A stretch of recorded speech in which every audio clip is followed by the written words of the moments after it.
Pasar keuangan tanah air bervariasi di pekan lalu meskipun sentimen pasar global cenderung positif. Tak hanya itu, indeks harga saham gabungan akhirnya menyentuh kembali ke level psikologis 7.000, di mana level psikologis ini terakhir dicetak pada 22 September lalu. Di pekan ini ada masa kampanye pemilu 2024 yang akan dimulai dan pasar keuangan tanah air diprediksi bergairah jika dilihat dari historinya. Dan untuk membahasnya sudah bergabung melalui sambungan virtual praktisi pasar modal Hans Kueh. Selamat pagi Pak Hans. Ya, selamat pagi Pak. Ya Pak Hans, ini kalau kita bicara mengenai pasar keuangan tanah air ini bervariasi pada pekan lalu ya, meskipun memang sentimen global cenderung positif, tapi pekan ini banyak sekali menantikan data-data global. Nah, bagaimana Anda melihat penantian data global terutama terkait dengan bagaimana PMI di Tiongkok, kemudian juga GDP Amerika Serikat, kemudian juga beberapa data Eropa terkait dengan inflasi, salah satunya akan dirilis pada pekan ini. Silakan dengan informasinya Pak. Ya, kalau kita lihat tentu pertama pasar tentu memperhatikan dengan sesama kondisi di Tiongkok sendiri gitu ya. PMI mereka ya, PMI mereka ini cukup penting gitu ya, di mana sebelumnya turun ke 49,5, angka di bawah 50 itu menunjukkan ekonomi Tiongkok mengalami konstruksi ya di manufakturnya. Jadi tentu pasar berharap bahwa angka ini bisa kembali bergerak di atas 50. Nah, yang cukup penting dari Tiongkok sendiri di pekan lalu adalah dimasukkannya Country Garden Holding ya ke dalam 50 pengembang properti yang memenuhi persyaratan untuk mendapatkan dukungan pembiayaan. Nah, ini cukup bagus karena ini adalah salah satu pengembang terbesar di sana. Dan Tiongkok ini kita ketahui bermasalah pada dua hal di sana. Yang pertama adalah sektor properti mereka yang nggak bergerak dari pandemi COVID kemarin. Kemudian yang kedua adalah investasi. Salah satunya adalah dari foreign direct investment yang melambat masuk ke sana. Dengan harapan bahwa ada stimulus pada sektor properti, ini diharapkan tentu ekonomi Tiongkok akan mulai lebih bergerak. Tahun depan memang Tiongkok diperkirakan bergerak 4,5 sampai 5,5 pertumbuhan ekonominya. Dan Tiongkok ini punya arti penting bagi Indonesia karena ekspor kita 20%-nya ke Tiongkok. Gitu. Jadi pemulihan yang ada di Tiongkok ini cukup penting. Gitu. Kalau dari Amerika, memang pasar menantikan kembali pada data review terhadap PDB AS ya, di kuartal ketiga. Di mana data sebelumnya cukup mengejutkan pasar karena mereka berhasil naik 4,9% dan menunjukkan ekonomi Amerika sangat kuat sekali. Diperkirakan angkanya tetap di 4,9 mengkonfirmasi bahwa ekonomi US ini tumbuh cukup kuat gitu ya. Jadi ini yang tentu menjadi perhatian pelaku pasar. Mbak, kalau tadi menarik Tiongkok nih, saya mendapatkan data terkait dengan PMI Tiongkok yang terjadi penurunan cukup signifikan. Ini berarti tandanya memang produksi mereka melambat dan tadi Bapak katakan pasti akan berpengaruh terhadap 20% lebih ekspor kita ke negeri tirai bambu. Bagaimana Anda melihat tentang data PMI manufaktur Tiongkok terutama kalau kita bicara di 2023 Oktober menjadi 49,5 dari 50,2 Pak?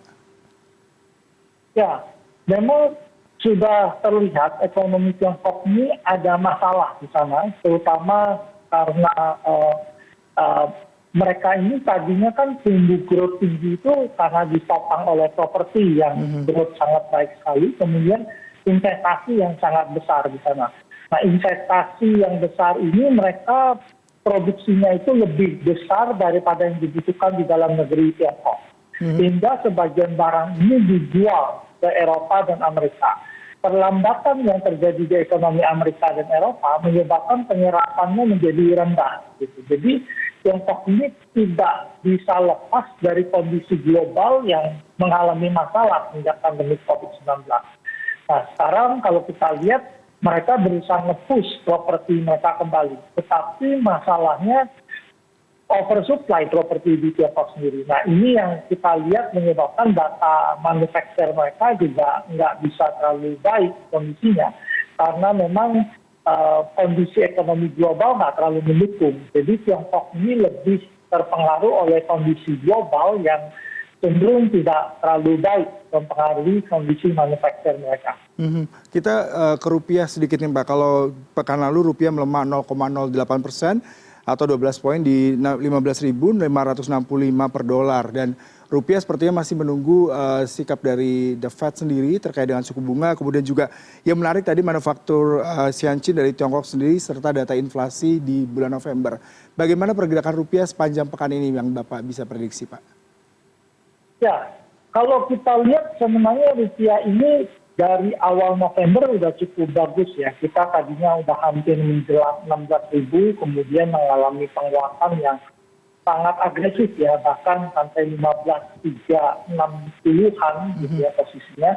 Tapi kembali lagi mulai melemah ke 15.559 ya posisi saat ini. Kalau kita perhatikan sebenarnya yang terjadi adalah dari beberapa waktu lalu bukan rupiah yang lemah, tapi US dollar yang menguat. Jadi US dollar itu menguat terhadap sekeranjang mata uang termasuk terhadap rupiah sendiri. Nah, ketika pasar berekspektasi bahwa Federal Reserve sudah mengakhiri kenaikan suku bunga mereka, dan beberapa data ya kemarin pekan lalu ada data inflasi, kemudian data tenaga kerja Amerika yang kelihatan menunjukkan tanda-tanda pelemahan, itu menyebabkan indeks dolar bergerak turun. Nah, ini menyebabkan rupiah mengalami penguatan. Tetapi pasar merespon hal tersebut melihat bahwa pelemahan US dollar terjadi terlalu banyak gitu ya. Jadi sehingga mereka mengalami rebound kembali. Jadi ini benar-benar faktor dari global yang mempengaruhi pasar di dalam negeri. Sebenarnya kalau kita lihat suku bunga kita udah cukup tinggi, kemudian inflasi dalam negeri itu udah sangat rendah posisinya. Jadi sebenarnya BI bisa mempertahankan suku bunga kita sampai akhir tahun dan kita berharap bahwa rupiah bergerak konsolidasi di area-area ini ya. Memang kita tidak bisa mengharapkan penguatan rupiah yang sangat cepat dan signifikan dalam beberapa saat ini. Kemudian faktor lain memang PCE Amerika ya, ini juga sangat penting gitu posisinya karena PCE ini adalah angka inflasi konsumsi ya, di mana konsumsi itu sangat besar perannya di Amerika ya dalam pertumbuhan ekonomi dan inflasi secara total. Nah, pekan ini nanti hari Kamis keluar data PCE tersebut gitu. Nah, PCE Amerika, kalau PCE Amerika kembali mengalami penurunan, kita berharap bahwa Federal Reserve bisa lebih cepat menurunkan tingkat suku bunga mereka. Dan ini tentu juga memberikan dukungan pada nilai tukar rupiah kita. Pak, berarti tadi Bapak mengatakan langkah Bank Indonesia untuk tetap tidak menaikkan suku bunga jelang pergantian tahun merupakan langkah yang tepat ya Pak. Meskipun kalau kita lihat inflasi Amerika Serikat masih harus diturunkan lagi dan sikap daripada Bank Sentral Amerika Serikat masih sangat dovish terkait dengan kebijakan-kebijakan ke depannya. Tapi yang menarik kalau kita bicara mengenai capital inflow nih di Indonesia sendiri pada bulan ini cukup bagus Pak. Karena apakah ini juga merupakan salah satu kebijakan dari BI untuk tetap mempertahankan suku bunga ini Pak? Ya, kalau kita lihat sebenarnya dana asing yang masuk ke Indonesia ini mulai meningkat ya. Kalau kita lihat dia pun diperkirakan asing itu akan sedikit menahan diri ya untuk masuk ke Indonesia karena kita memasuki periode tahun pemilu gitu. Tetapi dana likuiditas global ini sangat banyak dan mereka bergerak ke seluruh dunia mencari pasar yang potensi. Nah, Indonesia kita lihat salah satu pasar yang cukup potensi gitu ya, dan mereka kemungkinan akan bergerak masuk ke pasar kita. Saat ini memang ada anomali yield ya, karena yield Amerika itu sangat tinggi sekali, sehingga kalau kita lihat tentu menyebabkan dana-dana itu belum keluar dari Amerika bergerak ke emerging market. Kalau kita lihat pasar bond kita, yang dulunya asing kita dimiliki 38-40% dimiliki asing, sekarang kan periodenya 15-16% kepemilikan asing di pasar asing kita. Nah, tapi ke depan ketika anomali yield Amerika bergerak normal, ketika bunga Amerika mulai bergerak turun ke bawah, ini akan cenderung menyebabkan dana asing bergerak ke pasar kita. Terkait Amerika, memang inflasi Amerika ini cukup membandel ya posisinya di posisi 3%-an, bahkan inflasi inti itu masih di 4%. Nah ini kalau kita lihat ada masalah struktural di ekonomi Amerika yang terjadi akibat COVID-19. Jadi kenaikan suku bunga itu mungkin akan agak lambat untuk menurunkan inflasi Amerika Karena kita lebih melihat gangguan pasokan, masalah cost yang menekan inflasi Amerika tetap tinggi posisinya. Jadi harusnya Federal Reserve itu lebih hati-hati dan kemungkinan tidak ada kenaikan lagi di tahun ini.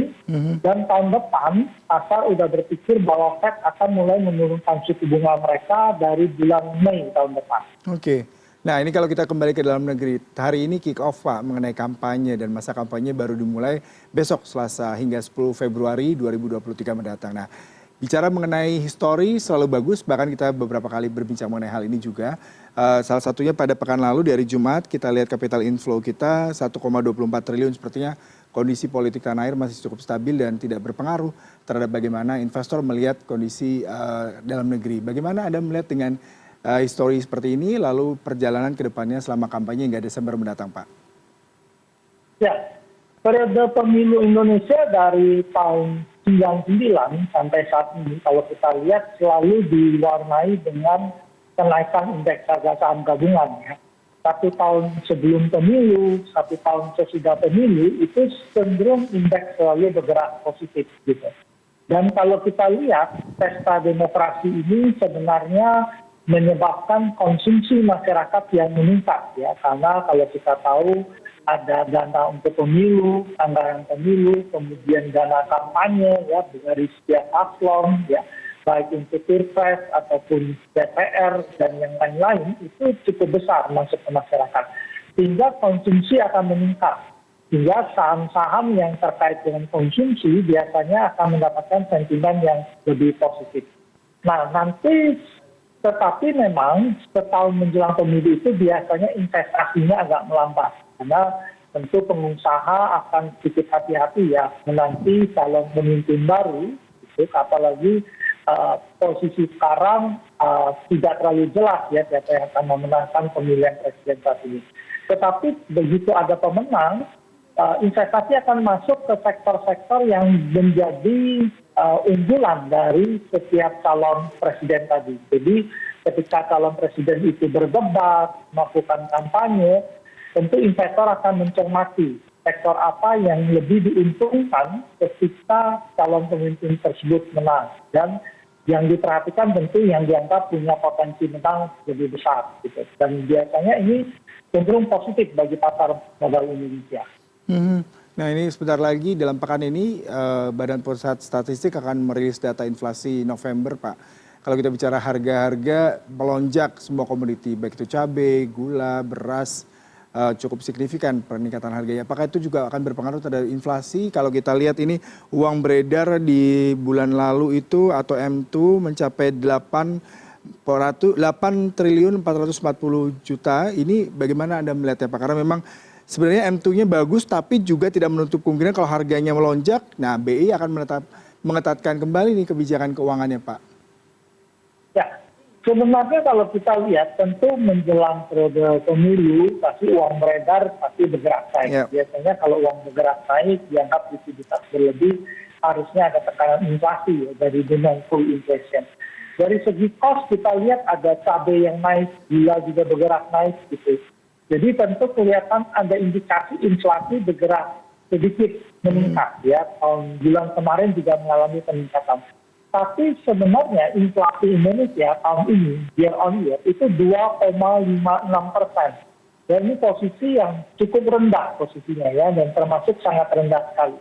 Biarpun terjadi kenaikan, kita melihat bahwa inflasi Indonesia tahun ini kelihatannya pasti di bawah 3% ya secara tahunan. Sehingga kalau kita lihat sebenarnya kondisi inflasi ini kecil kemungkinan mempengaruhi kebijakan BI dalam mengerek kenaikan tingkat suku bunga mereka.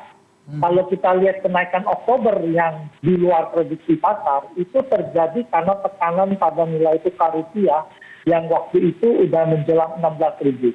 Tetapi pelemahan rupiah lagi-lagi bukan karena fundamental ekonomi Indonesia nggak bagus, tetapi karena indeks dolar sedang menguat di posisi global. Sehingga kalau kita lihat ketika US dollar kembali terkoreksi, Amerika kelihatan akan tidak lagi menaikkan suku bunga mereka, bahkan diperkirakan lebih agresif menurunkan suku bunga di tahun depan.